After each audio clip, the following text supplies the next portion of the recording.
Etapu, assalamu alaikum, namaste. This is Qesankh with another exciting video for you. And in this video, we're going to talk about Akhenaton versus polytheism. But before I get into that, I want you to hit the like button on this video. If this is your first time to my channel, hit the subscribe button to get notifications on when I go live and when I upload recorded videos. Now, if you're interested in learning more about my spiritual teachings, you can download a free ebook and start reading and learn more about the spiritual journey. Just scroll down below, pick on one of the links, and actually click on one of the links and download ebook, start reading today. However, if you want to take your journey to the next level, you can become a Patreon supporter for as little as $1, $5, or $20 per month. It's up to you. You can cancel at any time, no obligation, and you'll get exclusive access to instructional videos on the esoteric, videos that will teach you about summoning the ancestors, working with spirits for your protection, doing money rituals, how to create a magical amulet, how to do self-hypnosis so you can motivate yourself to get to the gym or quit smoking. And if you are a Osir level supporter, you'll get all your Oracle readings for free. We also have Oracle classes on there. So check that out. Become a Patreon supporter today. Last but not least, share this video with family and friends so we can get the revolution started. So Haroon Nefer, how are you doing out there? Now, I'm going to go into this subject matter, which I already previously covered, but the video got lost. I guess YouTube is doing some really, really weird stuff. So I'm going to go back over this so we can have a recording of this. And with that said, I want you to make sure that you are subscribed to this channel. Several people that I've talked to have said they've been unsubscribed from the channel. So I'm not really sure what YouTube is doing, but I heard that this happens a lot, especially on other channels. They've even bigger channels than mine. They complain about how their subs are being unsubscribed. So I don't know if it's a problem that YouTube needs to look into or if it's being done intentionally. I do know that YouTube sets up the algorithm so you can favor certain subject matters over others. So it's very, very interesting how this works. But anyway, I digress. I want to talk a little bit about next year, because we got some exciting stuff coming up next year. I'm going to have office hours. And for those of you who are looking to get into therapy, in other words, the best way that you can deal with any past trauma or negative emotions that you're experiencing is what I believe is hypnosis, hypnotherapy. So I'm going to have office hours, and if you are local here in Las Vegas, you can come make an appointment, and then I can help you work on these issues by putting you into hypnosis or the trance state. The other thing that I'm going to be doing is, again, starting next year, is iridology. And if you're not familiar with this, this is the science of looking into your eyes and diagnosing some potential health issues. So, you know, it's not a new field, but it's a field that not many people are aware of. And since I love the all-seeing eye, and the eye itself, the pupil, which has a great symbolism in Kemetic culture, I studied iridology. And so my office hours will include an iridology session to diagnose potential health issues, okay? And then what I'll do is I'll prescribe some herbs and medicine that will effectively help you to deal with these things that may be an issue in the future, because what we try to do is we try to do preventative medicine. So, you know, we catch something early on, or we make sure that something doesn't blow out of proportion and really creates a problem for your health. And we all need to be up on our health. I try every day to make sure that nothing comes and blindsides me by eating right, a vegan diet, by exercising. And also, if you're not aware of this, because Western civilization is based on segregative thought process, meaning it separates. It doesn't see how things are holistic or come together. So when we talk about health, we have to also look at mental health. What is the diet you're giving the mind? Are you constantly watching social media? Are you constantly watching TV? Or are you meditating? Are you taking some time just to clear your mind to reach that very, very Zen state or that state of nirvana? Unfortunately, especially with minority people, because of the stress of oppression and racism, they tend to take the lion's share of media as a crutch, a therapeutic approach to dealing with the racism that is prevalent out there. And unfortunately, that has some serious side effects to that.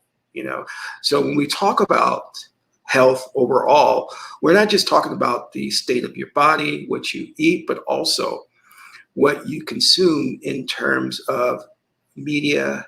Are you reading more than you're watching TV? That's very important. So I'll get more into that as we get into 2022. And I love the number 2. That's a Ma'at number. And again, if you're interested, you can make an appointment to come by the office and sit down and have a session. And it's of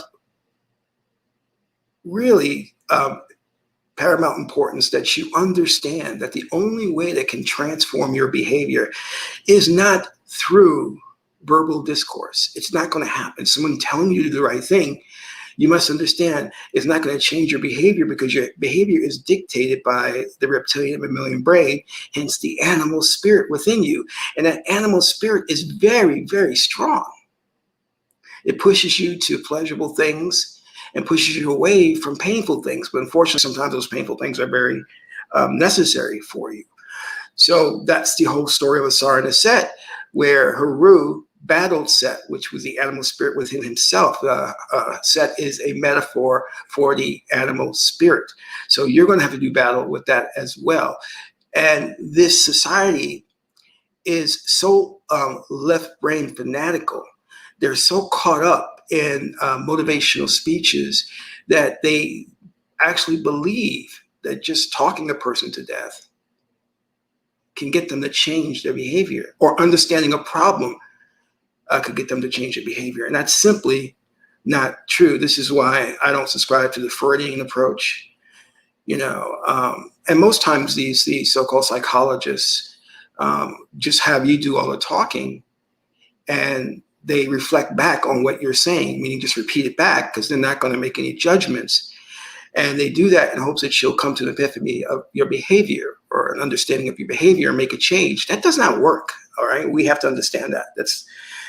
But the society, which is a sick society, doesn't want you to be well adjusted. It doesn't want you to be healthy. So they're not going to prescribe to you things like hypnosis and hypnotherapy, because they don't want you to walk around as a sane, well-adjusted individual.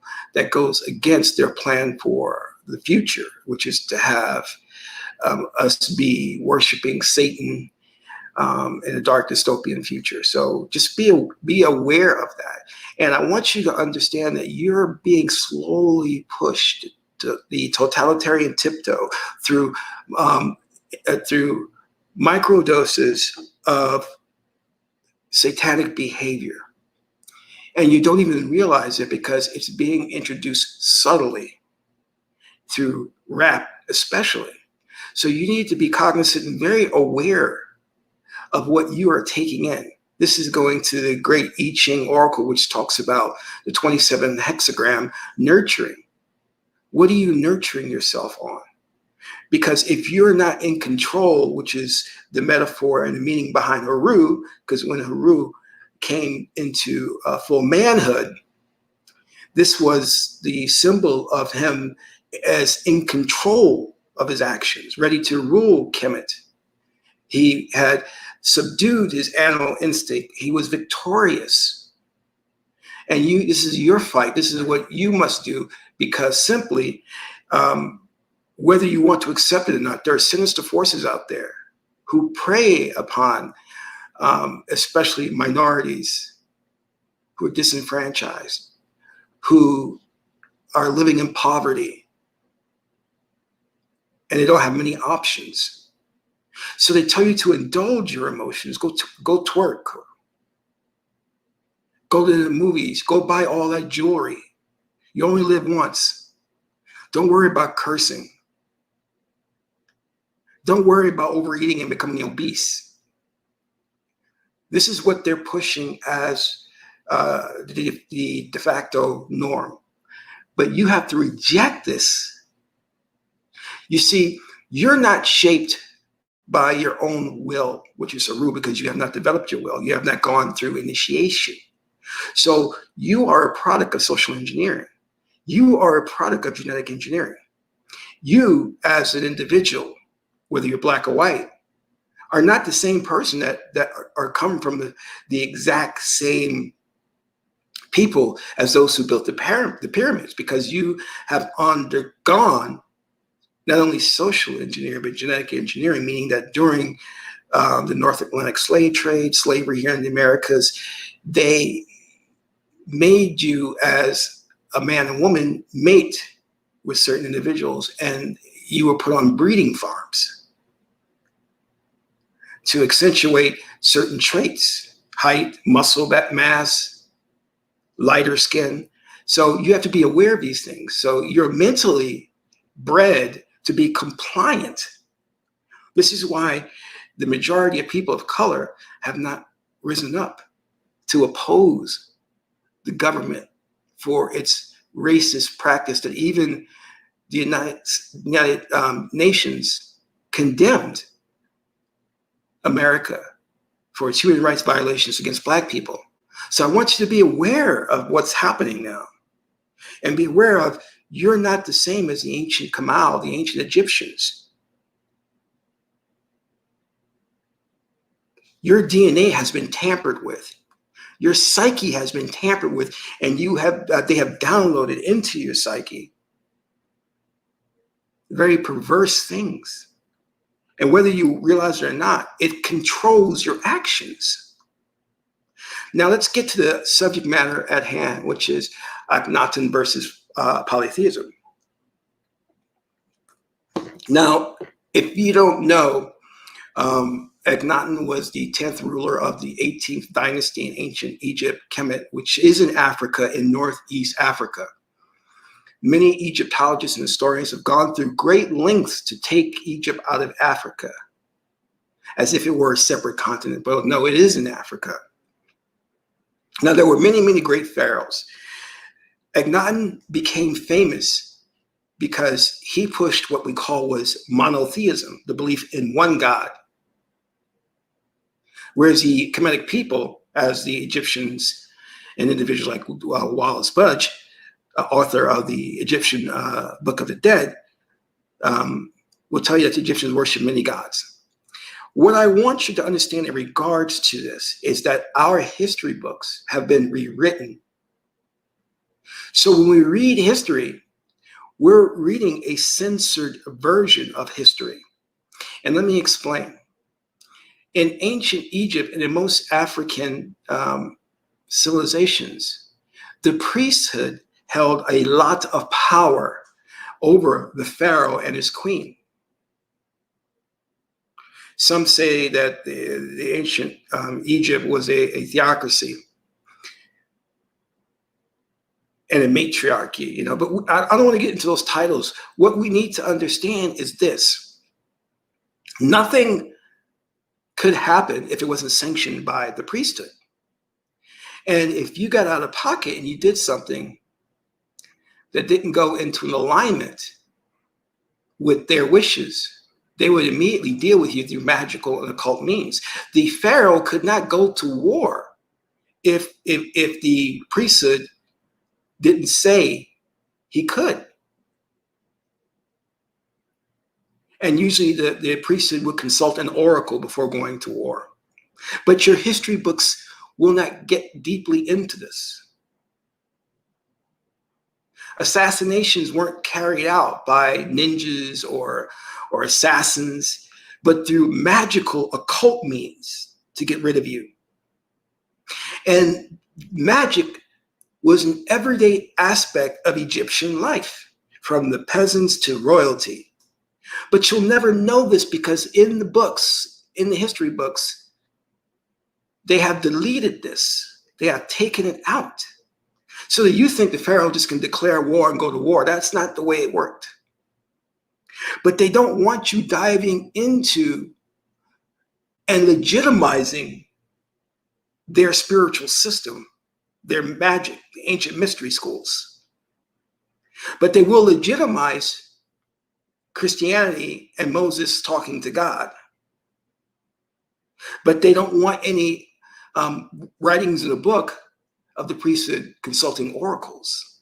They try as much as possible to remove these items so you won't start to delve into the Egyptian religion and see it as a legitimate way of life.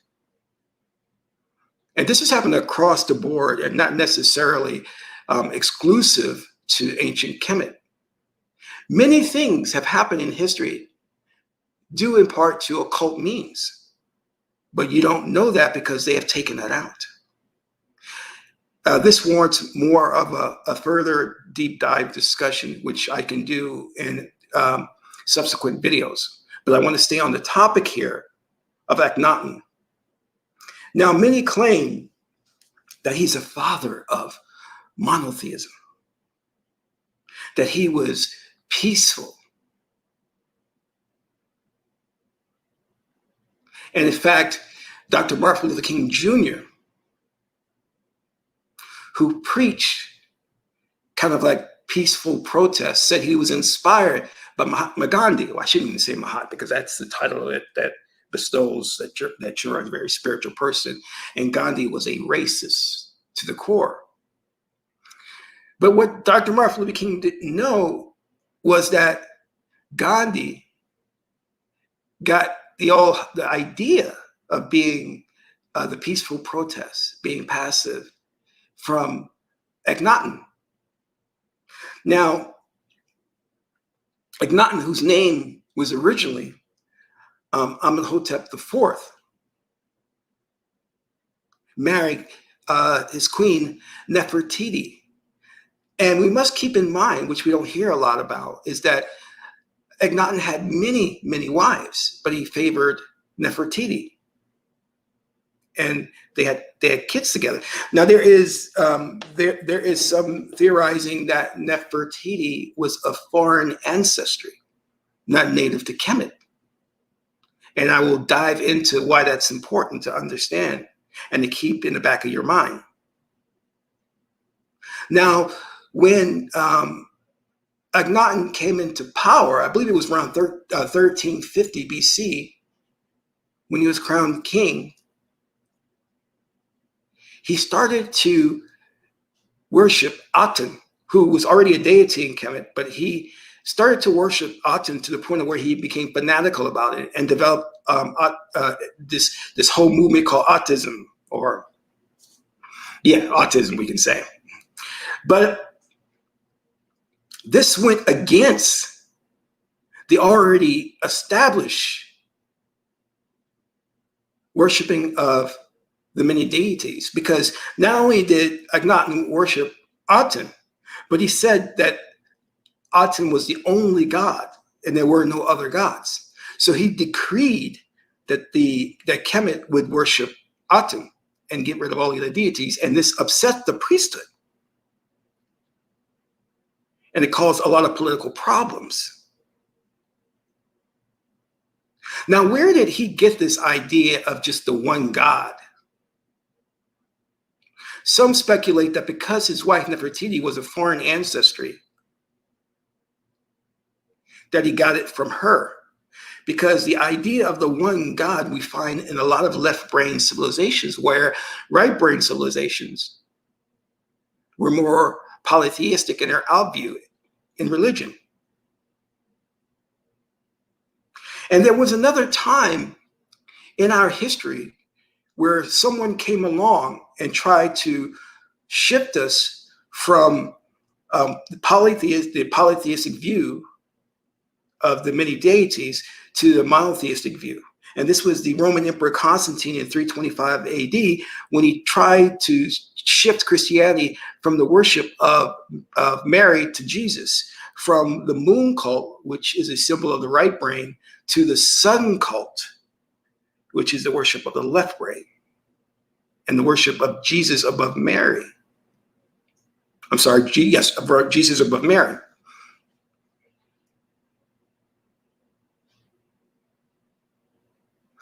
When in ancient cultures of antiquity, we looked at things holistically, because the right brain looks to see commonalities, how things relate. The left brain seeks to separate. The left brain cannot accept two opposing ideas. It sees them not as complementary, but as contradictory in nature, which causes problems, and really is the basis of racism, sexism, politics here in the Western civilization. So this attempt to move us from the idea of many gods to the one God happened a couple of times in history. Now, Akhenaton is venerated, or he's celebrated as, one who came forth with the idea of monotheism. And some speculate that he was the real Moses of the Bible. And we'll talk a little bit about that. I want to share with you just what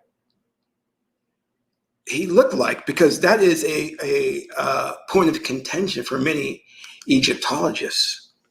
And if you see here, this is Akhenaton. And you'll notice that he has an elongated face and head. Now, there's so much written about him and this so-called deformity that he has, because up until that time of the 18th dynasty, the artist rendering of the pharaohs were more sleek and more true to form. It is only when we get to Akhenaton and his dynasty do we see these artist renderings that depict, for example, Nefertiti with an elongated head. Now, they're trying to say that this is due to a disease or that they're aliens. The truth of the matter is that we know in African culture, in African tribes, they do practice a culture where they purposely deform children's heads, so when they grow and develop, it becomes elongated. This has always been a practice in African civilizations. But because Western man has a problem understanding that such a high civilization could spring forth, they have no way of explaining it. So their only explanation is aliens brought the knowledge of building the pyramids and everything to the Egyptians. And evidence of this is Akhenaton. He's alien because he has this elongated head. But again, is this artist taking creative license? Because again, we see many depictions of Akhenaton and not typical of the artistry of the time. You'll see he has a pot belly, and that's not something that they would show a pharaoh in the Metonetta. And here we have another example of the elongated head. Okay, and this is this is Akhenaton with his wife and they are looking up to Aten, the sun. Now, Aten is another form of the god Ra. Now, here's the important part. Put a pin in this. This is very, very important, okay? I want you to understand that the nature of the way Western people process information through the left brain leaves them incapable of understanding societies like Egypt, Kemet. You see, our ancestors, as right brain thinkers, holistic thinkers, were very fond of metaphors and puns. So when they wrote things or carved things into the stone, these were symbols and not meant to be taken literally. So when you say Ra, we're not literally talking about the sun, but we're talking about Ra energy in the same way that the Japanese and the Chinese talk about Qi or Kundalini. But Western man takes everything literally because he is devoid of systems thinking, right brain thinking, or capable of understanding puns and metaphors. So this is important because when they're interpreting history, when they're trying to give us their perspective and their view on our history, it's biased, it's tainted, and it's incorrect due to their nature of being left brain. I'm going to read something to you from the Metuneta.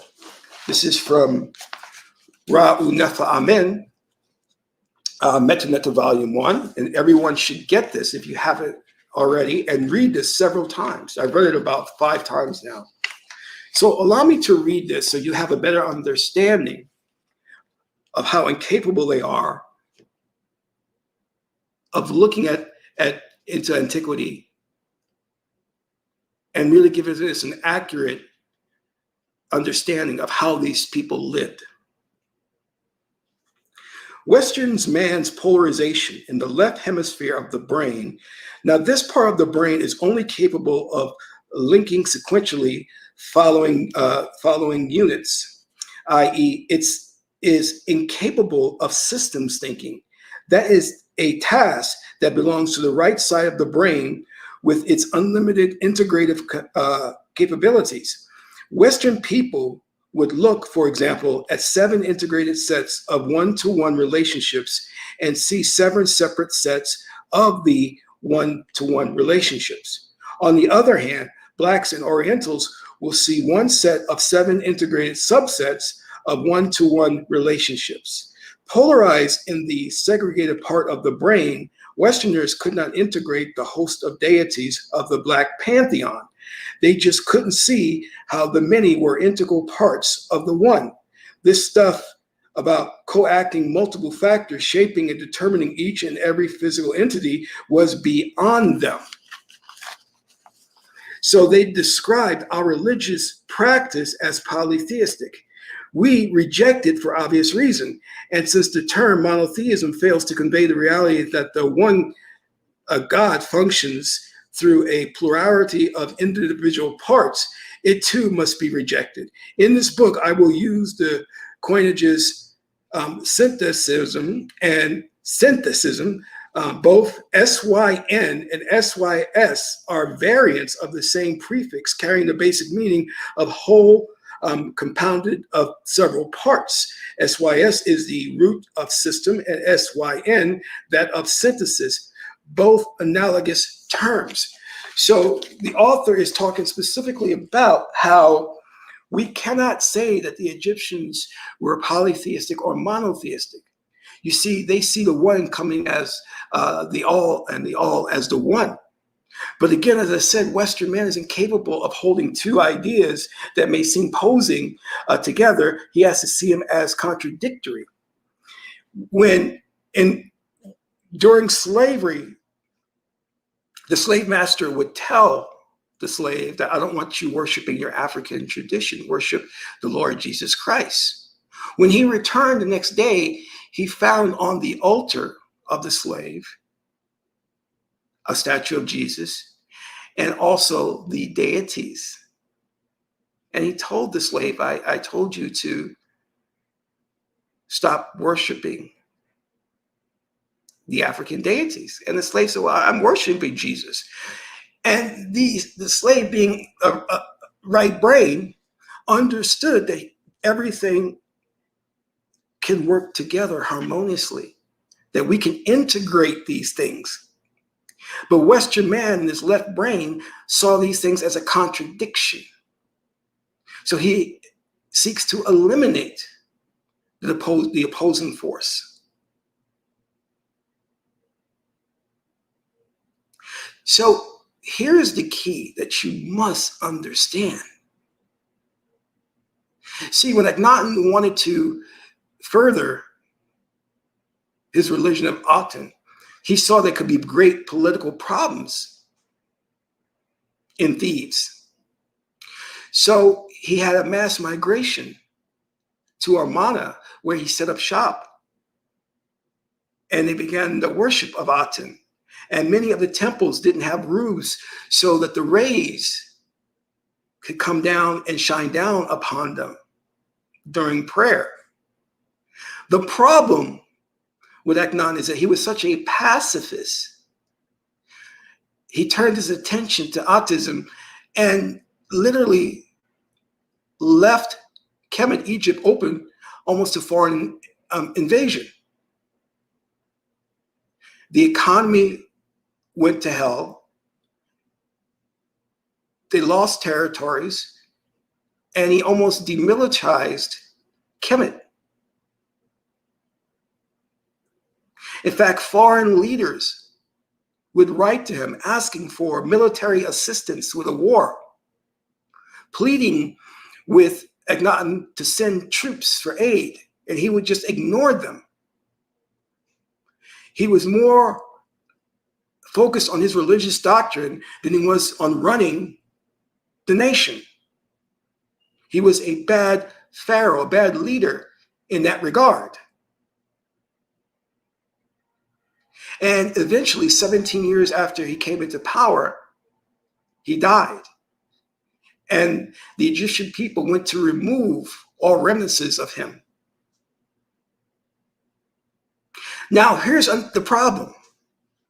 You see, modern Egyptologists want you to believe that this is a theological debate, whether to worship Aten or the pantheon of Egyptian deities. They want you to believe that Aten and the Egyptian deities are just celestial entities to be worshipped. This is not true. And again, comes from their inability to read the metaphor. You see, Kemet had developed an entire scientific system to understand the universe and how it operated. And they codified that into what we perceive as the deities.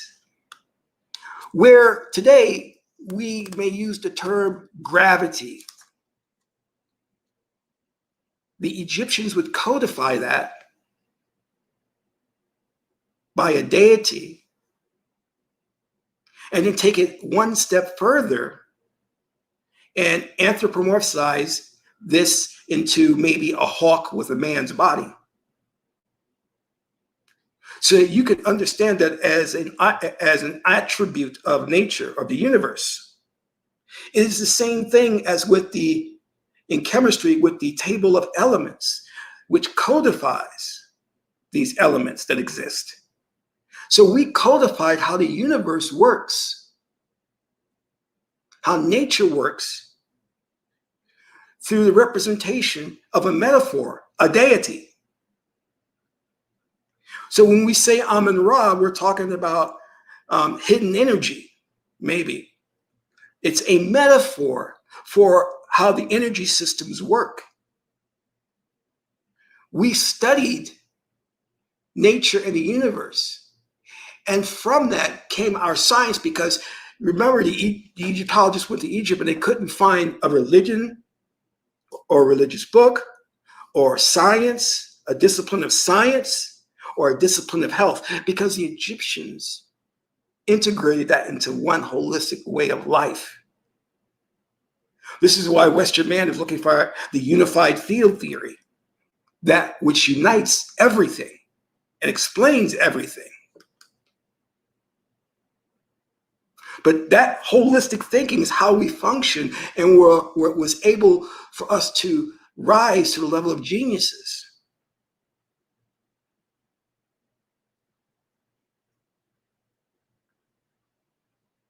Nikola Tesla said, if you want to unlock the secrets of the universe, study energy, study metaphysical principles. We'll make more progress studying these metaphysical principles than we would studying the concrete.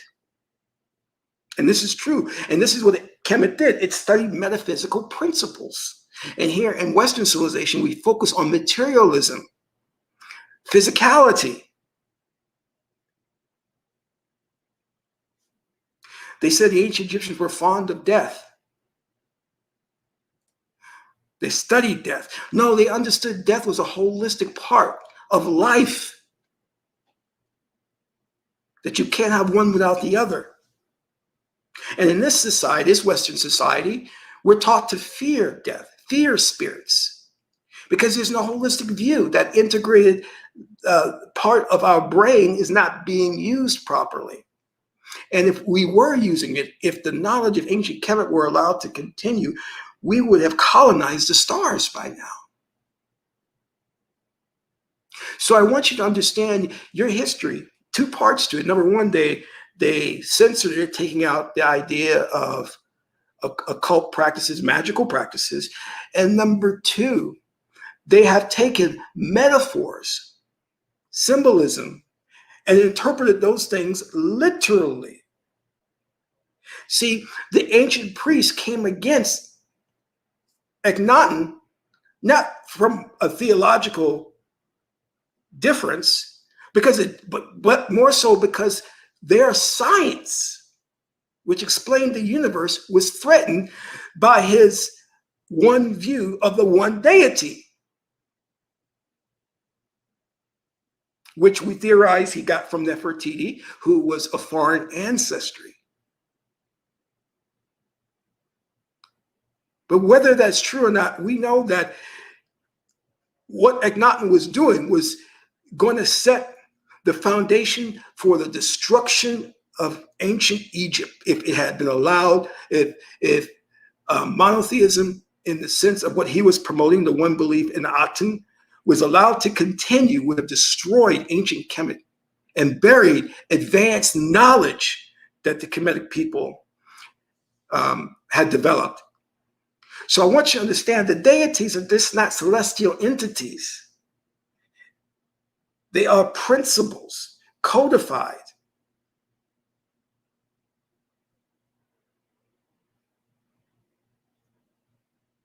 And Western man is incapable of understanding this in the same way they read the Bible and take it for a history book. They take what they read literally.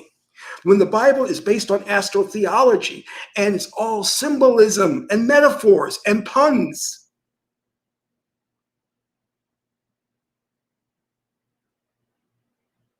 We give Western man too much credit. He's very ignorant of what he's doing. And then he regurgitates the information to you, getting it all wrong.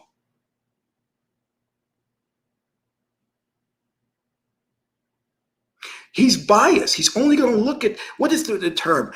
If you're a hammer, everything you see is a nail.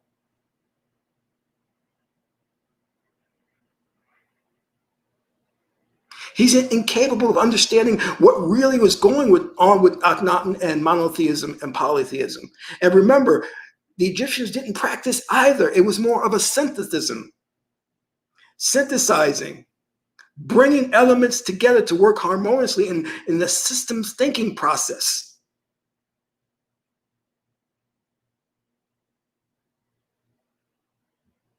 This is really, really important because most people, including your Hotepers, when they read the story of Akhenaton, Nefertiti, and the Exodus to Amarna, really think this was a fight over theology. It wasn't.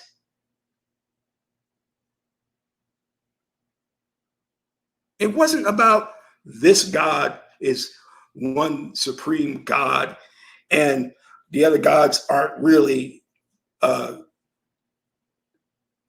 don't really exist. We never saw the gods as celestial entities. We saw them as universal principles that govern the universe. And if we wanted to study science, we would study the spiritual system. That was a science.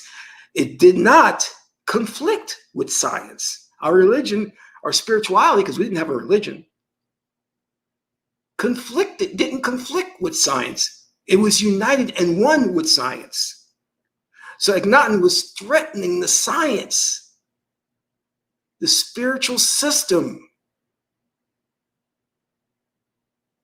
an entire legacy.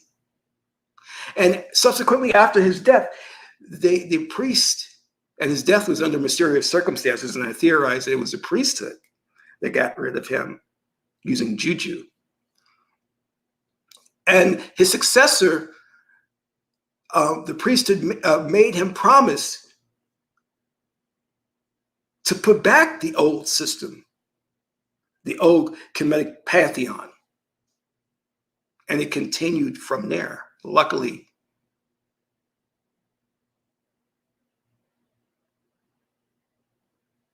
And now when you understand this whole thing about the one God, thou shalt have no other God before me, now you understand it is a product of left brain thinking. And their thinking is flawed, seriously flawed.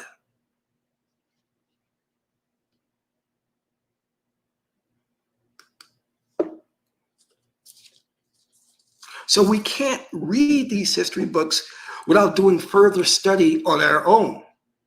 Because a lot of these Hotepers are just regurgitating the information,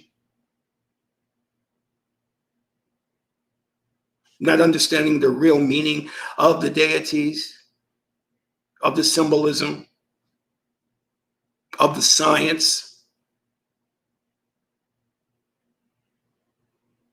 They get it all wrong. So I want to thank you for tuning in for this broadcast. And I hope this message finds you in good health and that it has made an impact on you so that you understand that the ancient people of antiquity were not superstitious.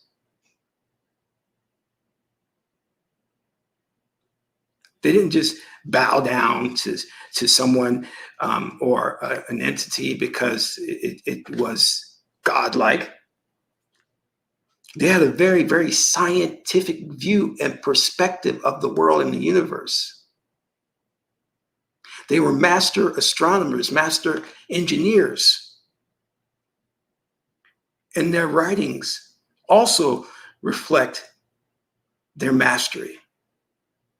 And their sacred text reflects their genius. So thank you. This is Qesankh Keperu, son of Ma'at and Tahuti. Ma'at is a beautiful goddess Heteru. Until the next video, Amen Ra.